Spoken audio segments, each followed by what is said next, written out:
menyemangati gitu loh. Saya ngelihat ibu-ibu tuh ya, maaf ya, sekarang kan kayaknya budayanya beribu maaf, jangan lagi nanti saya dibully. Kenapa toh seneng banget ngikut pengajian ya? Iya loh, maaf beribu maaf. Saya sampai mikir gitu, iki pengajian ki sampai kapan toh yo? Anaknya arep dipakai-pakai. Hah? Iya dong.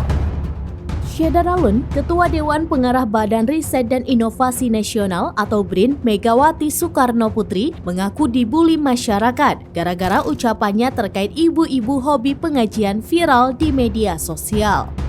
Hal tersebut diungkap Megawati saat memberikan sambutan ketika diberikan penghargaan dari Kementerian Hukum dan HAM sebagai tokoh pendorong kemajuan haki di Gedung B.J. Habibie Tamrin, Jakarta pada Rabu 1 Maret 2023.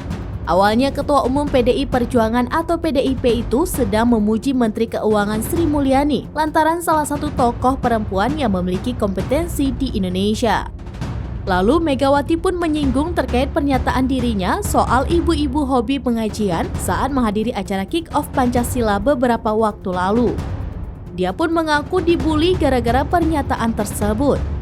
Megawati pun memberikan klarifikasi mengenai pernyataannya itu. Ia tidak bermaksud untuk melarang ibu-ibu yang hobi melakukan pengajian. Namun ia mengatakan ibu-ibu seharusnya membagi waktu antara pengajian dan urusan rumah tangga. Ia mengatakan para ibu rumah tangga harus memiliki manajemen waktu. Sebagai informasi, ramai beredar video Ketua Umum PDIP, Megawati Soekarno Putri yang membicarakan ibu-ibu di Indonesia yang gemar mengikuti pengajian sehingga lupa mengurus pekerjaan rumah dan anaknya. Pernyataan Megawati itu diketahui disampaikan dalam acara kick-off Pancasila dalam tindakan Gerakan Semesta Berencana Mencegah Stunting, Kekerasan Seksual pada Anak dan Perempuan, KDRT, dan Bencana Alam pada Kamis 16 Februari 2023. Boleh, bukan nggak berarti boleh saya pernah pengajian kok.